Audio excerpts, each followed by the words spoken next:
A história do voto no Brasil. Se tem uma coisa que nós piratas entendemos melhor que os outros navegadores, é de democracia. Numa embarcação pirata, um capitão só era escolhido por meio do voto direto. A maioria vencia, mas se o capitão do navio não estava indo bem, os marinheiros se juntavam e, por meio do voto, o impeachmentavam, e um novo capitão era escolhido, sempre pelo voto. E aqui nós vamos contar a história deste importante mecanismo de democracia, mas sem polarização. Pode ser? Sem brigas, sem xingamentos e principalmente sem agressões. Toca a música!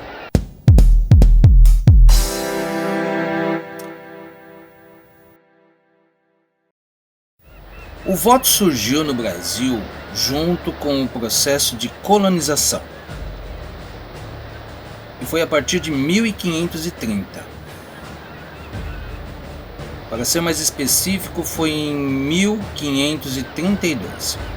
Foi lá que ocorreu a primeira eleição para a Câmara Municipal de São Vicente. De lá para cá, várias transformações ocorreram. De 1532 até 1821, o voto era apenas municipal. Não existiam partidos políticos, o voto era aberto, as eleições contavam apenas com a participação de homens livres. E o que significa, afinal, homens livres? Homens que não eram escravos. No período colonial, homens livres analfabetos podiam votar. E foi um período de muitas fraudes. Já na fase imperial, era possível eleger deputados e senadores das câmaras do Império. Semelhante ao período colonial, as fraudes eram frequentes, com o uso de mecanismos como o voto por procuração, no qual o eleitor transferia o seu direito de voto para uma outra pessoa, ou então havia também o uso de título eleitor falso. O voto nessa época era censitário, isto é, apenas uma parcela da população tinha o direito do sufrágio. Nesse caso, de acordo com a Constituição de 1824, somente quem tinha um mínimo de renda podia votar. Isso é interessante. A Constituição dividia a política do Império em 3 níveis: municípios, províncias e governo central. Essa parte é muito interessante. Vocês imaginam assim: hoje nós somos eleitores e nós vamos até a urna para elegermos deputados, senadores, vereadores, prefeitos. Antigamente não era assim. Antigamente haviam os votantes que iriam eleger eleitores. Esses eleitores iriam lá na urna, iriam votar para eleger senadores, deputados, prefeitos, presidentes, etc. Vocês estão entendendo? Então, primeiro haviam os votantes. Votantes elegiam eleitores, eleitores elegiam os políticos. Aí uma outra coisa que é legal é o quê? Para você ser um votante, você tinha que comprovar uma renda anual. E essa renda era de 100 mil réis por ano. Okay? Para você ser um eleitor, você tinha que provar uma renda de 200 a 400 mil réis por ano. E para você ser candidato a algum cargo político, você tinha que comprovar uma renda de 400 a 800 mil réis por ano. Parte significativa dessas regras duraram até 1889, quando houve o fim da fase imperial do Estado brasileiro. Em 1889, houve a proclamação da República e aí começaram algumas transformações no campo do voto. Sai a família real e a população passa a escolher o chefe do Executivo Federal.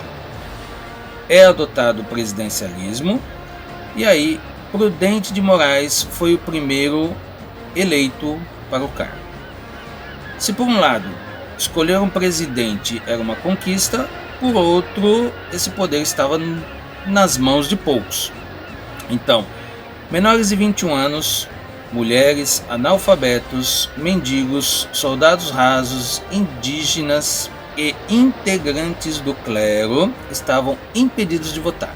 Então, de 1889 a 1930, nós vivemos a chamada República Velha, que se dividiu entre a República da Espada, com os governos de Marechal Deodoro da Fonseca e Prudente de Moraes, e a República dos Coronéis, marcada pelo voto de Cardoso. Nesse período, o país ainda era rural, dominado pela autoridade dos coronéis. Então tem uma coisa interessante aí, que é sobre como surgiam os coronéis nessa história toda. Quem era o coronel? O coronel, via de regra, ele era um fazendeiro muito rico ou muito influente na sua região, mas principalmente um fazendeiro muito rico. Então o que acontecia? Esse fazendeiro rico, ele exercia muita influência sobre os seus funcionários, sobre a sua região, porque ele como fazendeiro, ele tinha muita comida. E é aquela coisa, se você não fizer o que eu quero, eu não vou te dar comida. E aí, como é que fica? Então, ele tinha muitos simpatizantes. E esses simpatizantes eram obrigados a fazer o que ele queria. E por ter muita influência, ele ia lá e requeria uma patente. E essa era uma patente de coronel. Aí onde surgiram as coisas dos coronéis, né? Então, o fulano é coroné. Por quê? Porque era muito poderoso, simplesmente isso. Como não existia uma justiça eleitoral de verdade, era comum se coagir os eleitores, inventar nomes, ressuscitar mortos, constar nomes de pessoas que faltavam. Na prática, era um jogo de cartas marcadas. Com a chegada de Getúlio Vargas ao poder, o país passa por transformações sociais, políticas, econômicas. E no campo eleitoral, destaca-se a criação do Tribunal Superior Eleitoral e os tribunais regionais eleitorais, além da instituição do voto feminino e do voto secreto. Aí cabe uma coisa que eu vou falar um pouco mais para frente, certo? Assim, o processo eleitoral tornava-se mais amplo, transparente, idôneo. Contudo, apesar dos avanços nos primeiros anos de governo, a era Vargas ficou marcada pelo período do Estado Novo, no qual as eleições foram suspensas. Em 1945, com o fim do Estado Novo, as mulheres que tinham direito ao voto desde 1932 viveram a experiência de votar para presidente. Olha que legal. Essa prática se estabeleceu até 1964 e assim foram eleitos 4 presidentes pelo voto popular. No período da ditadura militar, não ocorreu nenhuma eleição direta para presidente da República. As eleições eram sempre indiretas e, para isso, havia um colégio eleitoral.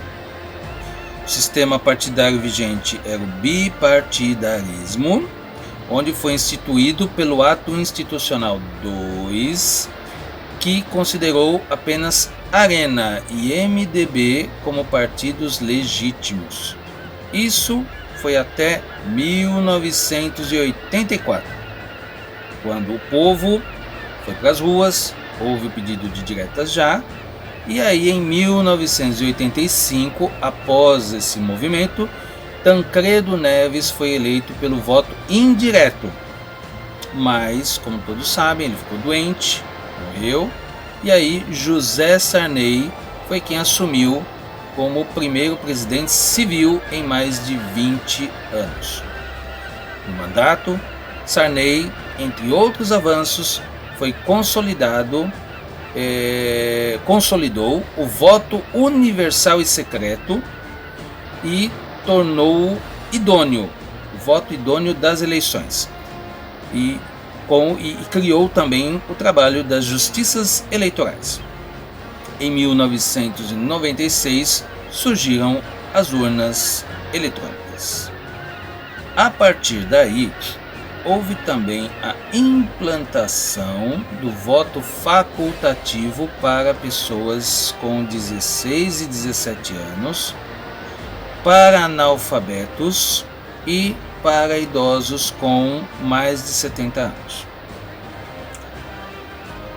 Hoje, o voto no Brasil pode ser considerado universal, independente de renda, de raça e de religião. Como vimos, o voto possui uma longa trajetória no Brasil. Nem sempre ele foi sinônimo de democracia, tendo em vista que foi adotado tanto em momentos de repressão e exclusão política, quanto em momentos politicamente abertos e democráticos. Bem, esse é o vídeo de hoje. Espero que tenhamos conseguido tirar algumas dúvidas. Se eu errei em alguma coisa, podem colocar nos comentários. E se você gostou do vídeo, considere assinar o meu canal e lembre-se: